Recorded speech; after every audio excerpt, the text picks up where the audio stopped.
Hey guys, it's your boy Carlos here. This is the passenger seat.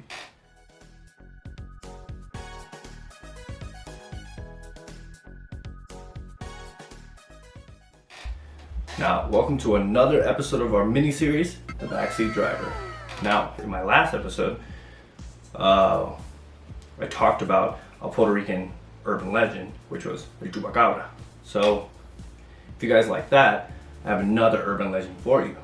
And I know, I'll touch upon comics later. I just really want to share this stuff with you guys in the month of Halloween and all the creepiness, that goes on. My favorite holiday. So in this one, we're going to be talking about a very different legend, but still quite new. This is still, I believe, in the 90s. I've researched it. Doesn't say the year exactly.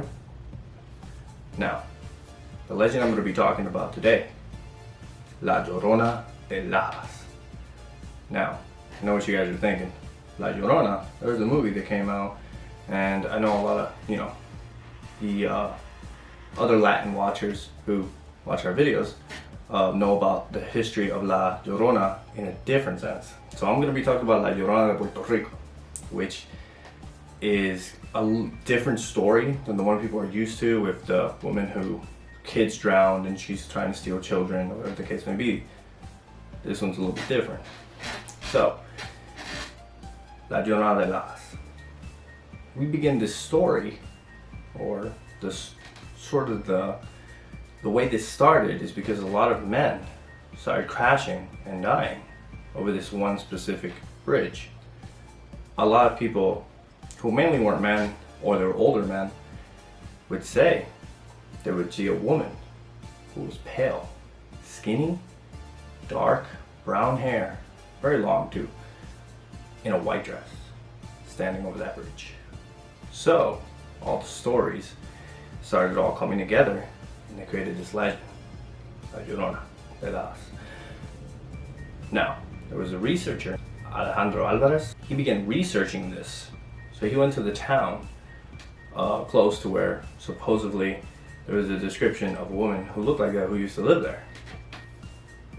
And they met up with her parents. They actually met up with parents of a woman who died in a car crash over the 303 bridge, which was right there in Lajas. Now, he talked to her parents. Her parents described her as a very cheerful, overachiever. Even when she was down, she was the nicest person you could ever meet. Now, she's staying out with a group of friends. Now, in this group of friends, there's a kid, or a boy. His name was Pablo, which at the time was her boyfriend. Supposedly, her parents say that they always had a suspicion that they didn't really like Pablo. For various reasons, it's not really described. So one night, while they're driving away from a party in Cabo Rojo, they're getting close to the bridge. So during this time, I guess it is still not known exactly what Pablo said to her, but he made her really upset. And she started crying in the car. While three of her friends were in the back seat, I guess they were doing something, they weren't paying attention. No one knows if he cheated or he did something. That's not really described. Now, when I say that it's pretty new, the story is because the car that he was driving was a 1992 Isuzu. I know you're thinking to yourselves, who drives Isuzus anymore? So they were all there, and they hit a wall close to the bridge, but the car kept spinning and hurtled over the bridge into the water. Now, out of the 6 people who were in that car, she was the only one who died. She had a rod pierce her lungs, and her face turned out disfigured. Now, during this moment, all of them get out of the car. Pablo doesn't even try to save her. He just leaves. Her drowning in the water, in the car, but in the water. So, they get to a hospital, they get fixed, whatever the case may be, and none of them tell the story of what really happened.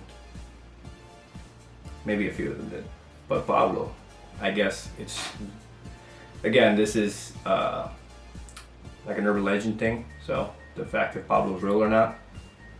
So ever since the night of that accident, any person who drives around that bridge reported to see her running up and down the bridge, crying, sometimes laughing, or sometimes there would be reports of her standing over the bridge edge and jumping down to the water. Just glimpses, that's all people would see. And the people who have claimed to see her say that she covers her face with her hair because it is disfigured, supposedly. So she seeks revenge on rainy nights on that specific bridge on young men. So you women and older men are safe. Oh, and children, I guess. So what would happen in legend is that if young men would drive by, she would pull out her thumb like a hitchhiker asking for a ride. In any case, any young man who sees that will probably keep driving. But the issue was if you kept driving and didn't give her a ride, she would appear in the back seat of your car and you would see her through the rearview mirror. She would show you, she would move her hair and she would show you her disfigured face and kill you.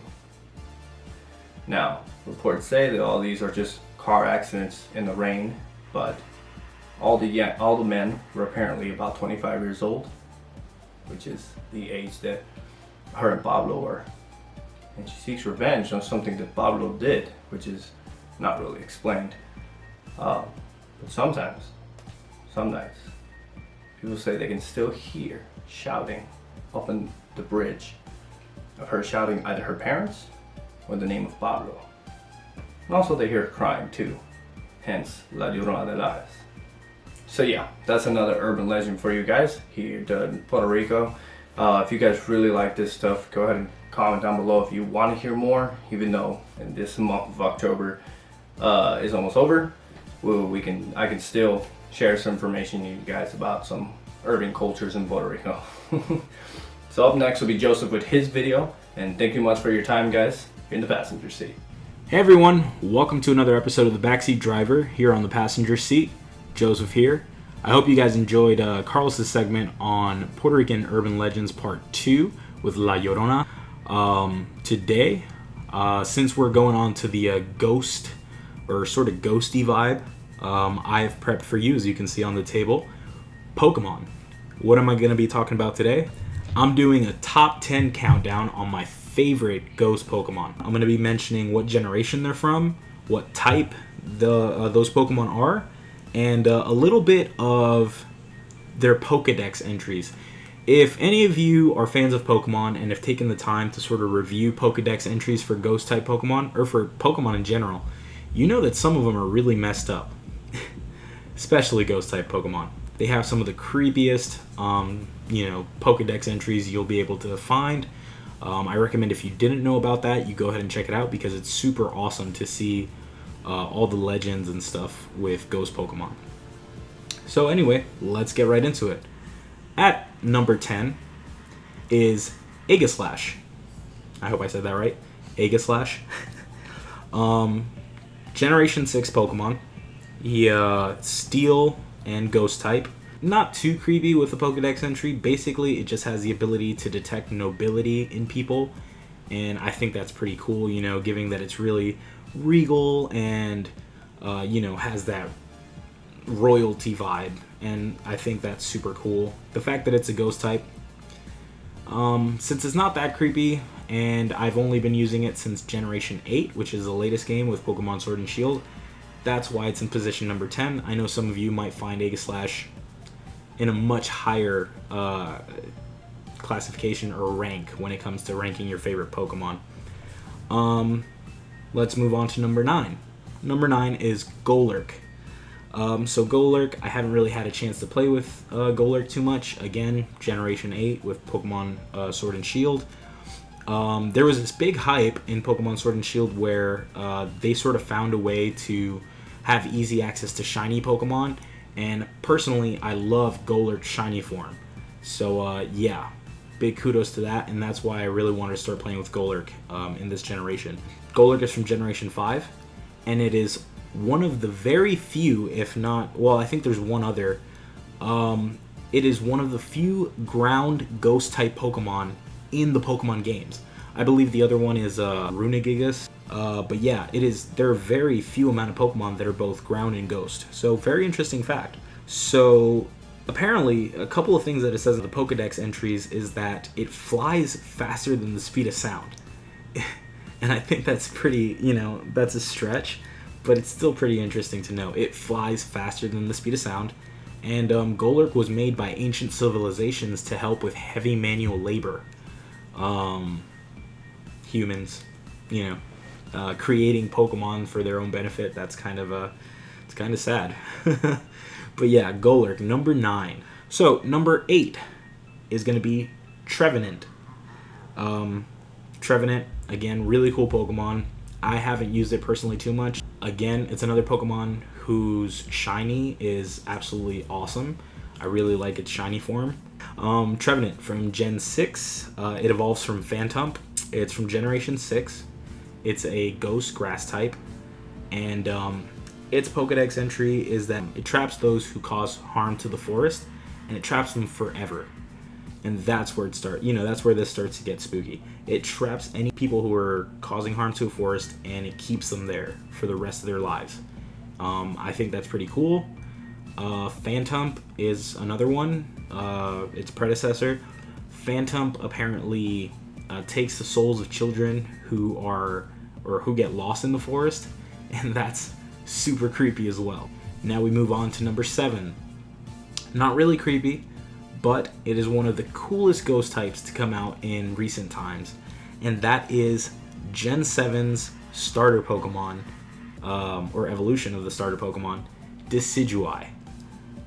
If you have played Gen 7, you've played Alola, and you got to play with Decidueye, I know that most people, when they choose a starter, they go for like the coolest looking one, and Decidueye had to be one of the coolest looking Pokemon that's come out, or the coolest looking starters that have come out in recent, to my memory, in recent Pokemon games.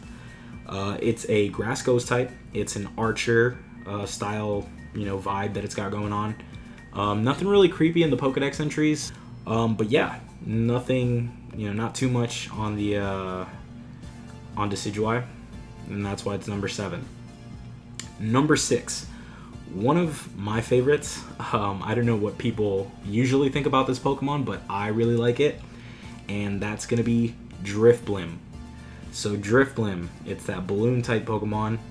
Gen 4, it's a ghost flying type, and it evolves from Drifloon. So not too much on Drifblim's entry, but Drifloon's entry is pretty scary.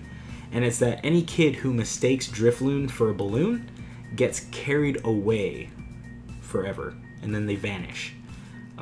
So that is pretty spooky, right? You grab onto a balloon, it starts taking you up and up and up, and you're still holding onto the balloon for dear life. You don't want to fall because you're already too high up in the air, and then it just drags you on and on forever into an endless void, I guess.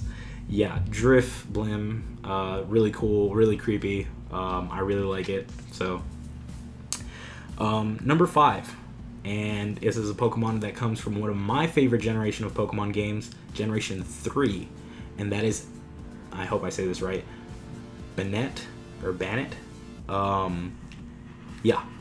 So, Generation 3 Pokemon, fully ghost, and it is basically a doll that gets thrown out. It feels like anger and frustration, and it turns into this Pokemon. So it's like a Pokemon with a grudge. And it's said that it lingers, or it lurks around searching for the kid that threw it away. And that's creepy, right? You could practically make a movie about that. Lingering doll, Annabelle, Chucky. Yeah, you get where I'm going with that. Pretty creepy. It sits at number 5 on my list. It does have a Mega Evolution, which is pretty cool. And yeah. So, moving on to number 4. Gengar. Gen 1. It was the only Ghost-type Pokemon in the first generation of Pokemon games. Super interesting fact, right? Evolves from Ghastly and Haunter. And, yeah, Gengar is OG Ghost, right? It's pretty cool. You see him a lot in the Pokemon show doing the Shadow Ball, which is, like, trademark. Like, you think Shadow Ball, you think Gengar. So that's really cool. It's a Ghost Poison type. I think back in Gen 1 it was just Ghost. And now it being Ghost Poison, it's just one of the dirtiest Pokemon or offensive Ghost type Pokemon you can find. The Pokédex entry says that it's able to go through different dimensions, which is pretty OP. And it also absorbs warmth. So anywhere it goes, it causes the area around it to become cold. And yeah, that's pretty creepy. It likes haunting people for fun, and it'll get a nice kick out of that. And that is my number 4 choice. And now we go into number 3. And that's going to be one of the most recent Pokemon to come out for Gen 8. And that's Dragapult. Dragapult is a really cool Pokemon. Again, another Pokemon whose shiny I absolutely love. It's a Dragon Ghost type, which is really cool to see. You don't get many of those. It's a pseudo-legendary, which also adds to the awesome factor of Dragapult. I know when Pokemon Sword and Shield came out, is one of those Pokemon that everyone sort of like wanted to get their hands on, and it's not really too easy to get. For at the beginning when people started playing Sword and Shield. It was really hard to obtain because you had to get it under a certain weather condition in a certain area, and people hadn't tinkered around with the game too much, and it was on limited supply, so everyone was out to get Dreepy to then get Dragapult. So yeah, its Pokédex entry is not creepy, it's more funny, and it's the fact that the Dreepies that are in its horns are actually eager to be shot out at Mach speed.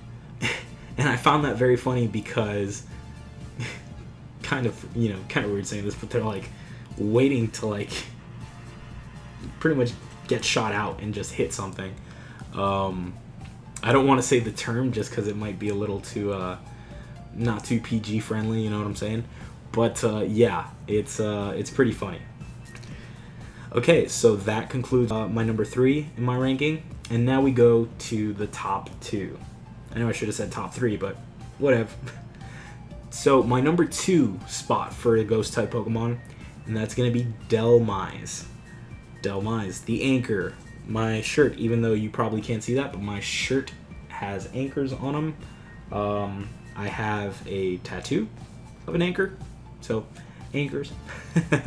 Yeah, no, but Dhelmise, a cool wordplay on the word demise.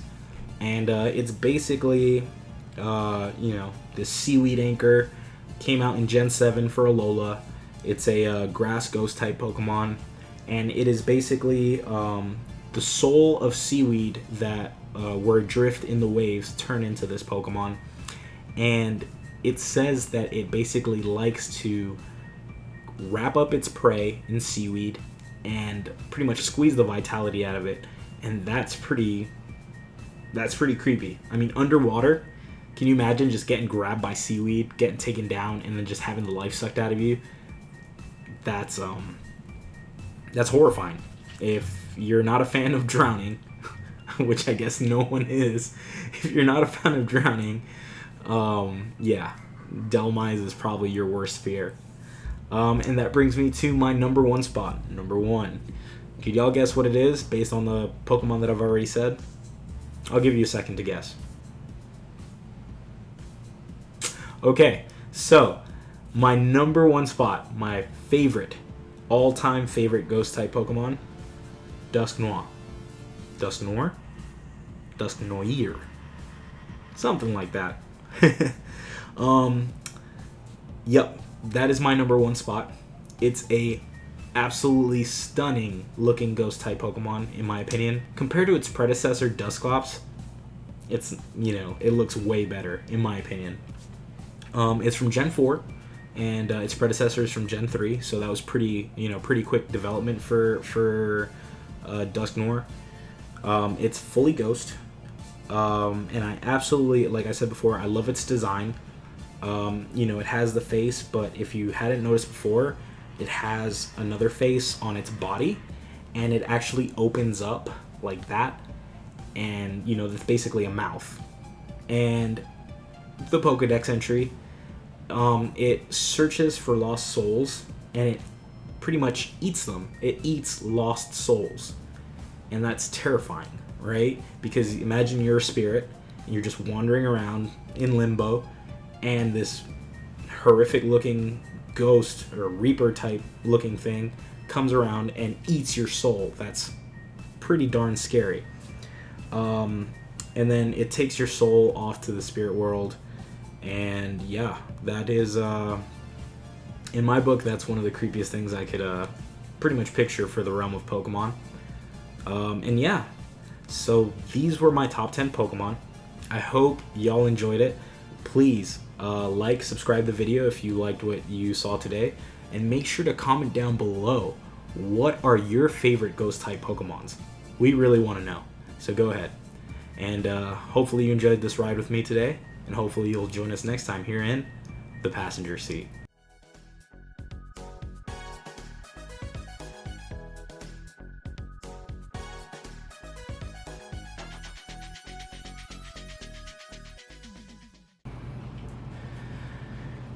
We're live in 3, 2, 1.